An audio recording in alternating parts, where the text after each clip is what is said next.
नमस्कार, आप देख रहे हैं एफएम न्यूज और मैं हूं आपके साथ मनीषा सिंह। कांग्रेस अध्यक्ष पद के चुनाव के लिए सोमवार को यानी आज वोट डाले जाएंगे और पार्टी के पूर्व अध्यक्ष राहुल गांधी और भारत जोड़ो यात्रा में हिस्सा ले रहे कई डेलीगेट कर्नाटक के बेल्लारी के संगनाकुल्लू कैंप में मतदान करेंगे। वहीं पार्टी अध्यक्ष सोनिया गांधी सहित कांग्रेस कार्य समिति के सदस्य पार्टी मुख्यालय में बने पोलिंग बूथ में मतदान करेंगे। और पार्टी महासचिव जयराम रमेश ने ट्वीट करते हुए कहा है कि राहुल गांधी सहित करीब 40 अन्य भारत यात्रियों के साथ संगनाकुल्लू कैंप में मतदान करेंगे। उन्होंने आगे कहा कि 17 अक्टूबर को भारत जोड़ो यात्रा के लिए विश्राम का दिन होगा ताकि यात्रा में हिस्सा ले रहे लोग अपना वोट डाल सकें। कांग्रेस के 137 साल के इतिहास में छठी बार अध्यक्ष पद के लिए चुनाव हो रहा है और पार्टी महासचिव जयराम रमेश के मुताबिक अध्यक्ष पद के लिए अब तक 1939, 1950, 1977, 1997 और 2000 में चुनाव हुए हैं।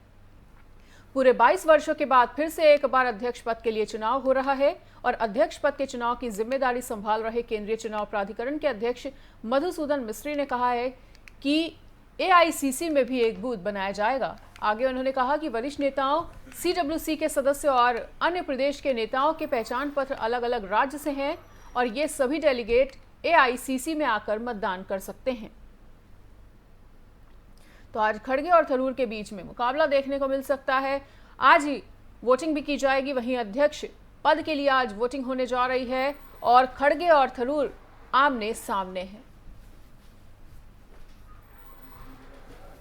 तो आपको बताना चाहेंगे कि कांग्रेस अध्यक्ष पद के लिए आज वोट डाले जाएंगे, जहां मल्लिकार्जुन खड़गे और शशि थरूर इस मुकाबले में आमने सामने हैं और देखना होगा कि कांग्रेस के अध्यक्ष पद पे कौन आसीन होता है।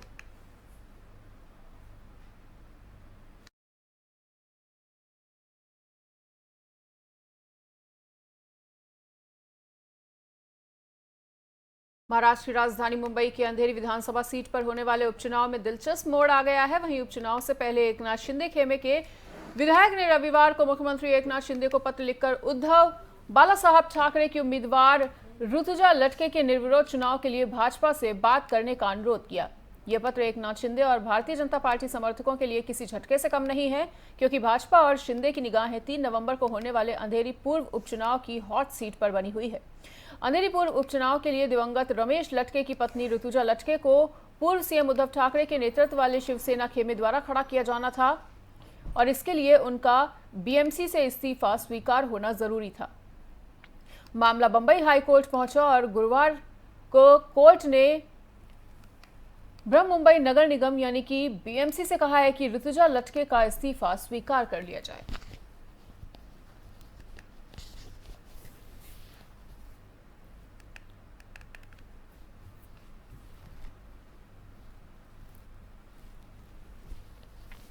तो अंधेरी उपचुनाव में दिलचस्प मोड़ नजर आया है और आपको बता दें कि ठाकरे के उम्मीदवार को निर्विरोध जिताने की मांग की गई थी। तो शिंदे को इसी के साथ एक बड़ा झटका भी लगता हुआ नजर आया और आपको बता दें कि एक बार फिर से अंधेरी उपचुनाव में दिलचस्प मोड़ आता हुआ नजर आ रहा है, जहां ठाकरे के उम्मीदवार को निर्विरोध जिताने की मांग की जा रही है, जिनका बीएमसी द्वारा भी इस्तीफा स्वीकार कर लिया गया है।